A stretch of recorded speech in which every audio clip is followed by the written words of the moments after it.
is in a dog sled race, and he's got talking dogs. This is going to be fun. And that is not the movie. It's basically all of that minus the talking dogs, except for in like one scene where he like gets knocked unconscious and dreams that his dogs are talking. And they use only those parts in the ad. So it really made it seem like a different movie. Yeah. Which also tells you a little bit that the advertising team had no confidence in that movie. Yeah, they just tried to trick audiences into coming to see it. And like, Cuba Gooding Jr., fights his way through the elements and like probably doesn't win, but finishes the race. Okay. Congrats, Cuba. All right, so it wasn't like the Liam Neeson movie where he had to fight off all the wolves. No. Cuba Gooding Jr. was not like the sled dogs didn't turn on him and he had to fight them all off. Correct. Okay. That would have been a decent movie, and if the dogs talked. Yeah. Oh, if the dogs talked, it would have been such a better movie. It would have been far more interesting. What would have been happening? They would have just been encouraging Cuba to keep running them harder? Well, no. I mean, maybe they'd have like snide remarks and they'd like have an interplay amongst the dogs. There are like 8 or 12 dogs, right? They just talk amongst each other, but Cuba couldn't hear until he hit his head, and then he could hear all Either way, I would have liked it if they could just talk to each other or they could talk with Cuba. I'll take it either way. Yeah. Speaking of Cuba, Matthew, I'm going to be going to Cuba. But I guess there's not much to say other than I booked a trip to Cuba. Yeah. So, wait a couple episodes and then I'll tell you about my trip to Cuba. Yeah, I'm excited to hear. Hopefully you'll try some burgers out there. Oh, yeah. Last time I went to Cuba, I had burgers. I'm sure if you're going to get a poison burger, that's the place to do it. Oh, boy, this is going to be interesting. Ooh. Yeah, it won't be an official burger. But, no, because you won't have it. Hear. I'll try and sneak one in a Ziploc bag back. Tape one to your body. Yeah. What's this, sir? It's a tumor. Don't touch. Don't touch it. Please don't. Everyone's been touching and poking it. It's been a very embarrassing week in Cuba. Yeah. Why did I pick a place where I'd have to take my shirt off all the time? So yeah, I mean, basically all I can say is that I've bought different levels of sunscreen to work my way up to maybe getting some sun. Real strong sunscreen at the beginning and then a weaker one for the end of the week. I also bought some like post sunburn aloe because it's inevitable. I'm going to burn myself. Yeah. Inedible? It is also inedible, but I said inevitable. Oh, okay. Indubitably. I hope you have a good trip, and I hope you come back with red skin. I hope I come back with like tanned. Yeah, I hope I come back with a tan, and but not just red skin. But you come back with red skin, then evenly that red skin peels off. And I don't want it to tan. peel. Ideally, I'm going to try not to peel. I'm going to be moisturizing and stuff. I'm going to try very careful not to burn my skin in the southern sun. Okay, we'll see how it works out. I've got a cap. That's true. You'll cover my forehead and stuff. Of your body. Yeah. Well, I'm concerned now. How am I going to get the middle of my back? So I'm going on this trip alone. Oh, yeah. How am I going to properly cover my back with sunscreen? Why not use one of Cadone Janko's patented back spatulas? Sunscreen spatulas. Yeah. Okay, I'll just smear it around with a spatula. Now we're talking. Yeah. Branding. Roll it, I don't know, douse a towel in it, and then just rub your body with that towel. I'm pretty sure I could reach almost every spot in my back. I'm just going to hope for the best. Coerce some native to do it to you. Hey, Cubano boy, come over here. Why would it be a boy?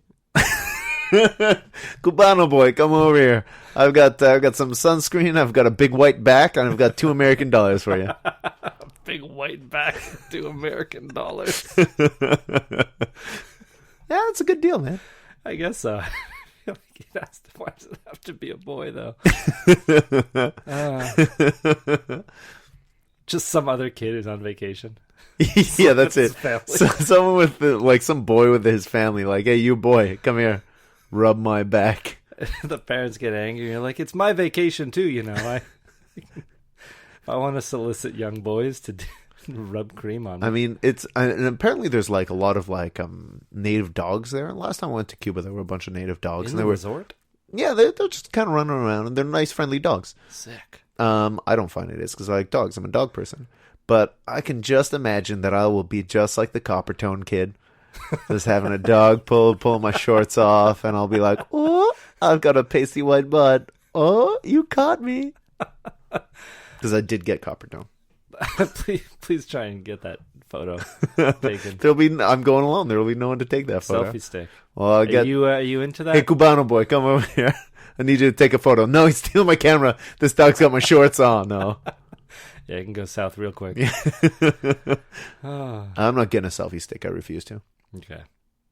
I think they banned them at a lot of places now. Yeah, because stupid. Yeah. It is People really aren't stupid. looking where they're going. They're just swinging a stick around. Yeah.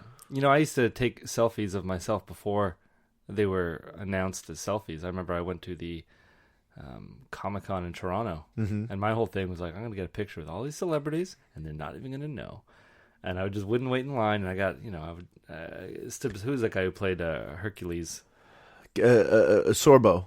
Kevin Sorbo? I got a nice picture of me and Kevin Sorbo, with Kevin Sorbo. Kevin Sorbo is just, like devil sized on my shoulder, and he's leaning in smiling, and I'm leaning in smiling, and we have a nice photo together, only he doesn't know it. Now, were you just using like a reusable camera and just reaching out in front of you and taking a picture and hoping it worked out? Yeah. Okay. Yeah, and I'd take a few of them, and when I developed them, I was like, oh, yeah, they worked out. That one worked. Some of them worked pretty well. Some of them not at all. Me and Hayden Panettiere, she doesn't even know. We have Save the cheerleader, save the world from heroes, right? Exactly. But I can't do that anymore. That was right before it all came crashing down. Now that they've dubbed the selfie, you're not doing the selfie? Yeah, I can't be standing in one place holding the camera out and taking a picture of myself. Doesn't that make you just a real big hipster? I did selfies back before they were selfies, thank you very much. Back before digital cameras. All the, it's a little too like, I found this band back before anyone knew about them. Back when they were underground. Now they're too big, they blew up. I don't like it anymore. Yeah, one bulb, one flash. That's how I took my photos. Jeez. No, but I don't think it's necessarily that. I think it's more the fear of being judged by others, and I don't want other people like me to judge me for taking a selfie. I see what you're saying. Yeah. Or it's like they've ruined it for everybody. Yeah. It's not like I'm too cool to do what everyone else is doing. It's they've ruined it for me because now it has this stigma attached to it, and I don't want to be part of it. Well, since it is what you want to do, why don't you just embrace it and just, be the selfie stick carrying, selfie taking Instagram star you want to be. I don't need a stick. I mean, I got decent arm length. Yeah, I guess that's true.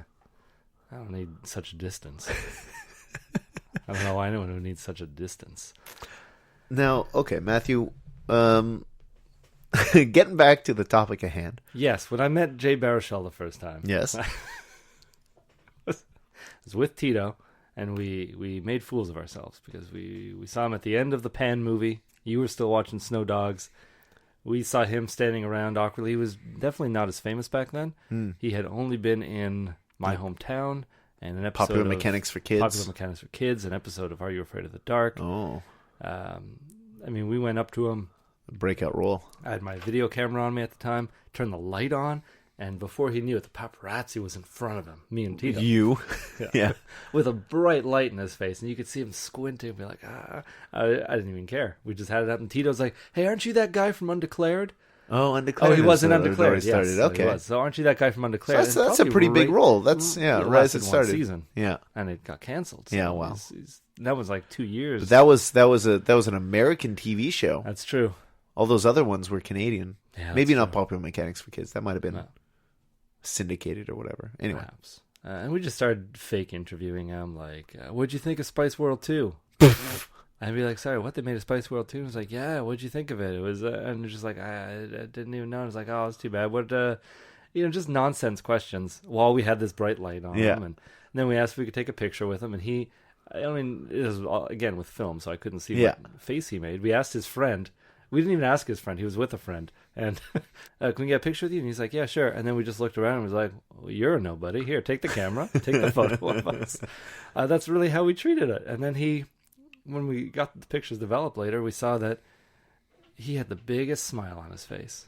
He was just cheesing it up so much because of how upset he was at that situation. And later on, another friend of ours met him at a restaurant and was like, oh, yeah, my friends ran into you. And was like, were they the guys who were with the light in my face? Like, yeah, those guys were jerks. Like, yeah, they were really rude, and I didn't like them. And so that's how I feel about him now. He's just the guy who back talks us.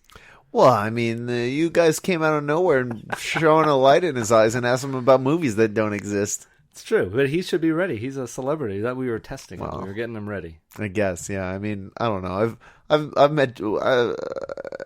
I had hung out with Jay a few times. I watched a hockey game at another friend's house with him. I went over to his New Year's party one time and didn't realize I was going to his New Year's party. He was like, "Oh, let's go over to my friend's place. Just having a little New Year's get together." And I get there, I was like, "Oh, hey Jay, how's it going?" And it was weird that I felt super casual with him because I hadn't seen him in like a year, but I had watched $1 Million Baby the night before. Oh, he was in that thing? Yeah, he plays a mentally handicapped person at the boxing gym, and so it was weird that I felt super comfortable with him, being like, "Oh, hey Jay, how's it going?" And he was like, "I haven't seen you in a year. Like, we aren't cool like that." He said that, but I'm sure that's what he was thinking. Yeah, and I was like, I saw you last night. How's it going? Yeah, you're at the boxing ring. Boxing ring, acting a little with out of Hilary sorts. Swank. This guy can't differentiate movies in real life. It's like he really thinks he just met me yesterday. But I like that guy. He was a cool guy to hang out with, especially to talk hockey, watch a hockey game with. Yeah, maybe the years will change my opinion of him. If ever I see him again at a movie theater, maybe I won't shine a bright light in his face, and I won't ask him inane questions. Yeah. I mean, I also really enjoyed This Is the End, that he was one of the stars of, and he was off to a really good start with me because he starts the movie by showing up to meet his buddy Seth Rogen wearing a Canadiens hat, returning from Montreal. I was like, yes, good start for you, Jay. And then his current show, Man Seeking Woman, I think in its third season. I love it. That's my favorite Wednesday night show, I think. Okay. Yeah, things have been, even Tropic Thunder I really enjoyed. Oh, yeah, I forgot he was in that. Oh. So it's maybe we just... Jay's doing fine. Don't worry about Jay. Yeah, he doesn't... I doubt he remembers that light you shine in his face. Haunted by it. I think every time he's walking down the street and there's sees a bright a train light coming up or like a headlight. It's just like Spice World 2! No!